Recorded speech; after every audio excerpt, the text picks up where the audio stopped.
Morning students, आज हम दीर्घ उत्तरीय प्रश्नों के बाद भाषा बोधन के प्रश्न करेंगे। भाषा बोधन के प्रश्नों में पहला प्रश्न है, निम्नलिखित शब्दों का संधि विच्छेद कीजिए। अभी व्याकरण में आप संधि का पाठ पढ़ेंगे, इसलिए आपके जो शब्द आए हुए हैं वो आपकी सुविधा के लिए मैंने आपके सामने उनका संधि विच्छेद कर दिया है। पहला शब्द है हिमालय।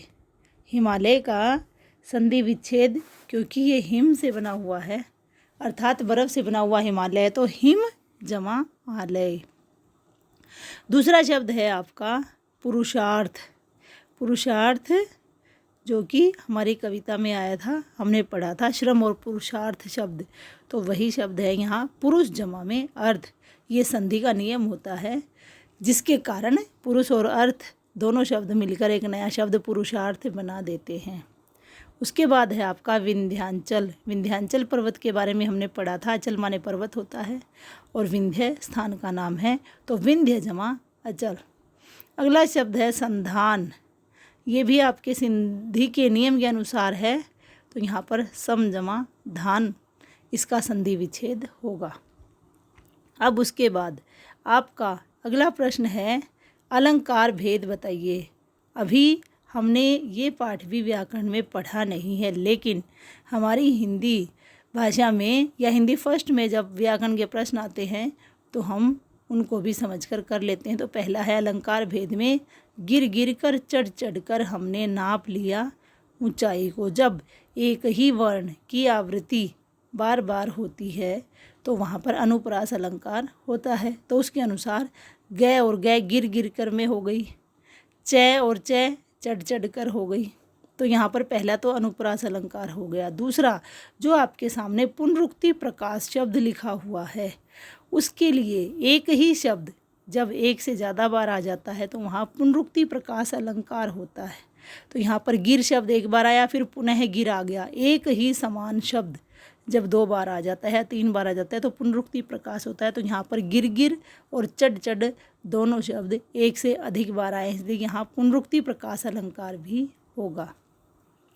अगला है आपका अभियानों के निर्माणों के व्रत का झंडा और उठे, मानव पुतलों के अज्ञेय सपनों का झंडा और उठे, तो यहाँ पर आपका रूपक अलंकार होगा। पहले भी एक बार व्याकरण का ये अलंकार का प्रश्न आया, तब मैंने आपको बताया था।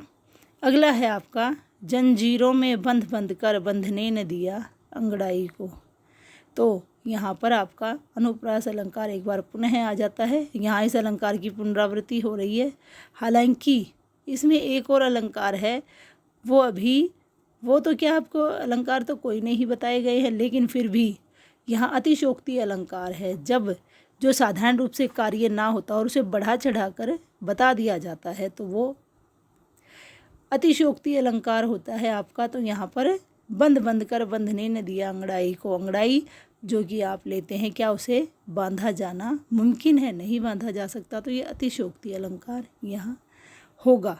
लेकिन आपको थोड़ा ही बताया गया, इसलिए आप इन तीनों के यही अलंकार लिखेंगे। तीसरा प्रश्न है आपका निम्नलिखित शब्दों में से प्रत्यय छांटिए। प्रत्यय में ये आपके पेंसिल से लिखे होने के कारण थोड़ा सा आपको कम दिखाई दे रहा है, लेकिन मैं जो बोल रही हूँ उसको आप सुनकर समझ सकते हैं। प्रत्यय जो किसी भी शब्द के पीछे लगते हैं, शब्दांश होते हैं और उनके पीछे लगकर वो उसके अर्थ को परिवर्तन कर देते हैं। तो यहाँ पर मूल शब्द है ऊंच, ठीक है। आगे ऊंचाई में आप ऊंच देख सकते हो, तो ऊंच जमा आई बन गया ऊंचाई, तो आई प्रत्यय है यहाँ पर। अगला है बलिदान। बलिदान बिल्कुल सरल है आपके लिए, बलि जमा दान। अगला है आपका गढ़ जमा नी, तो यहाँ पर गढ़ मूल शब्द है, नी प्रत्यय है और नी प्रत्यय लगने से नया शब्द बन गया गढ़नी, तो अर्थ परिवर्तन हो गया। अगला है आपका हिमालय। हालांकि हिमालय में प्रत्यय नहीं है, लेकिन फिर भी शब्द दिया गया तो हम उसे करेंगे।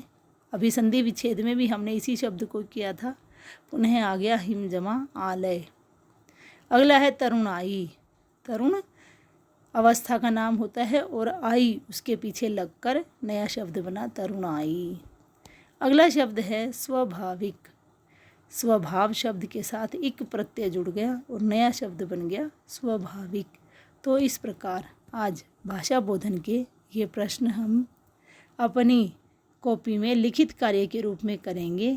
कल हम इससे आगे बढ़ेंगे और अब आपका थोड़ा सा रिवीजन का कार्य शुरू करवाया जाएगा ताकि जो आपका ऑनलाइन एग्ज़ाम होगा वो आप अच्छे से कर सकें। तो आपका दिन शुभ हो। धन्यवाद।